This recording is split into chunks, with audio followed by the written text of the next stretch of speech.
Welcome back to our channel, kung saan tinatalakay natin ang mga makabuluhang balita at development sa modernisasyon ng ating sandatahang lakas.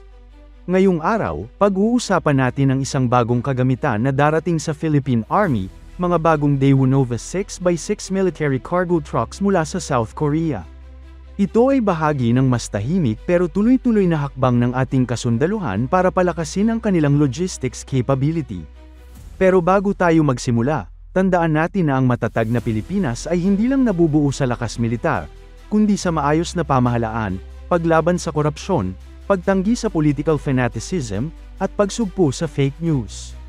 Mahalaga yan para sa tunay na seguridad at katatagan ng bansa.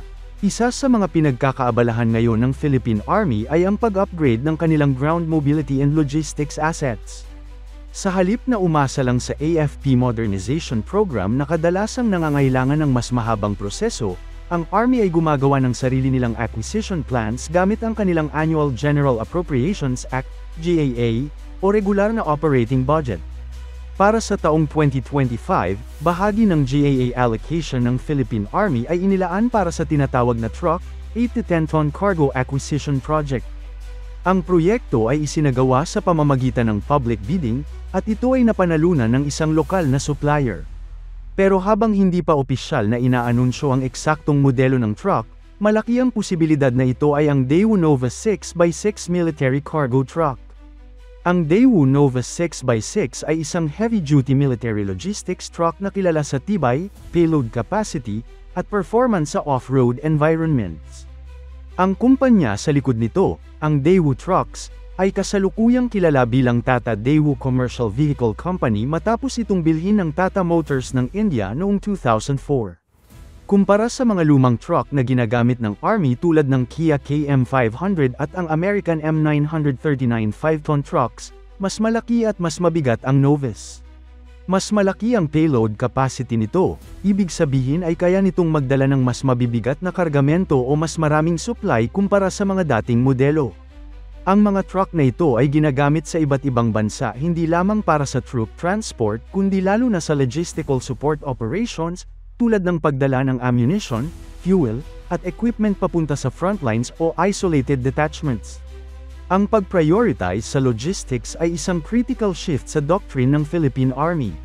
Sa modernong panahon, hindi sapat na may mga armas at sundalo lang tayo, kailangang may efficient supply lines at mobility, lalo na kung maraming kampo at operation areas ang hiwa-hiwalay sa mga isla. Sa paggamit ng 6x6 configuration, mas madali rin para sa truck na mag-operate kahit sa off-road o muddy terrain, bagay na madalas nating nararanasan lalo na sa mga remote na bahagi ng Mindanao, Palawan, at Northern Luzon. At dahil ang procurement na ito ay hindi galing sa Modernization Fund kundi sa regular na budget, ibig sabihin ay may flexibility ang Army sa bilis ng pagkuha at dami ng makukuha nilang unit depende sa pangangailangan at alokasyon. Isa pa sa dapat i-highlight, ang project na ito ay napanalunan ng isang local supplier. Ito ay magandang senyales dahil posibleng kasama sa deal ang local assembly, maintenance, or after-sale support, na magpapalakas naman sa ating local defense industry.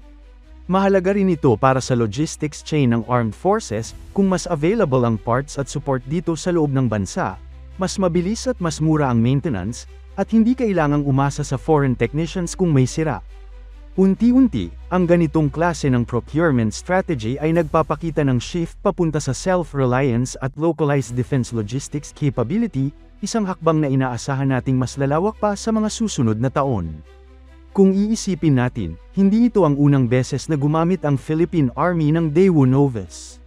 Sa mga nakaraang taon, ilang Novus trucks in wrecker or recovery vehicle configuration na ang na-deliver na sa kanila, at positibo ang feedback. Ang versatility ng platform ay nagpapahintulot sa kanya na i-convert para sa iba't ibang mission tulad ng cargo transport, wrecker operations, mobile workshop, o kahit fuel tanker. Kaya malaking posibilidad na ang bagong batch na darating ay gagamitin rin sa ganitong paraan depende sa unit assignment. Kung magiging matagumpay ang unang batch ng Daewoo Novus 6x6 trucks, malaki ang posibilidad na magkaroon pa ng follow-up orders.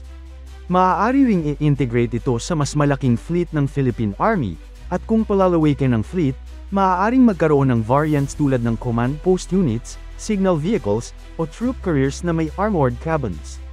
Marahil ay isa rin itong senyales ng broader cooperation sa South Korean defense industry, lalo na kung ikokonsidera natin ang mga nakaraang kasunduan ng AFP sa KAI, Hanwha, at HHI.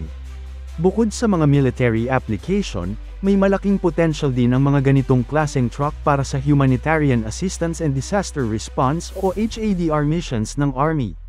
Sa Pilipinas, na isa sa mga bansa sa mundo na pinakaapektado ng natural disasters tulad ng bagyo, lindol, at pagbaha, napakahalaga ng mabilis at malawakang deployment ng relief goods, equipment, at rescuers. Ang 6x6 configuration ng Daewoo Novus ay nagbibigay ng flexibility para maabot ang mga lugar na mahirap pasukin ng karaniwang sasakyan, lalo na kung nasira ang mga kalsada. Kaya kung kakailanganin, pwede ring i-deploy ang mga trucks na ito sa panahon ng sakuna bilang part ng Army's support sa civilian operations. Sa ganitong paraan, hindi lang ito nakatutok sa combat logistics kundi pati sa nation building at disaster relief. Dagdag pa rito, ang paggamit ng platform na compatible sa ibang ASEAN at allied nations, gaya ng South Korea, ay may strategic value rin pagdating sa interoperability. Ibig sabihin, kung magkakaroon ng joint operations o combined humanitarian exercises, mas madali ang integration ng PH Army vehicles sa multinational logistics systems. Mahalagang matutukan ang mga ganitong detalye dahil ito ang nagbibigay ng mas malaking strategic depth sa seemingly simpleng acquisition ng trucks. Hindi lang ito usapin ng transport, ito ay bahagi ng pagpapatatag sa mobility, adaptability, at response capacity ng ating hukbo sa iba't ibang sitwasyon. Sa ngayon, habang hinihintay pa natin ang opisyal na delivery timeline ng mga bagong truck, mahalagang bantayan din natin kung paano ito isasama sa training at deployment strategy ng Army. Sa tamang paggamit at tamang maintenance, ang mga ganitong kagamitan ay pwedeng tumagal ng dekada, na siya namang magbibigay ng long-term return sa investment ng taong bayan. Kaya hindi ito simpleng acquisition lang, kundi isang mahalagang bahagi ng pangmatagalang plano para sa mas malakas at mas handang sandatahang lakas. Sa kabuuan, ang acquisition ng Daewoo Novus 6x6 trucks ay isang tahimik pero makabuluhang hakbang para palakasin ang logistics at operational mobility ng ating Army. Habang abala ang atensyon ng publiko sa mga jet, missile, at barko, ang mga ganitong truck ang tunay na backbone ng military operations sa field. Kaya abangan pa natin ang mga susunod na update tungkol sa delivery at deployment ng mga bagong truck na ito. Muli, maraming salamat sa panunood.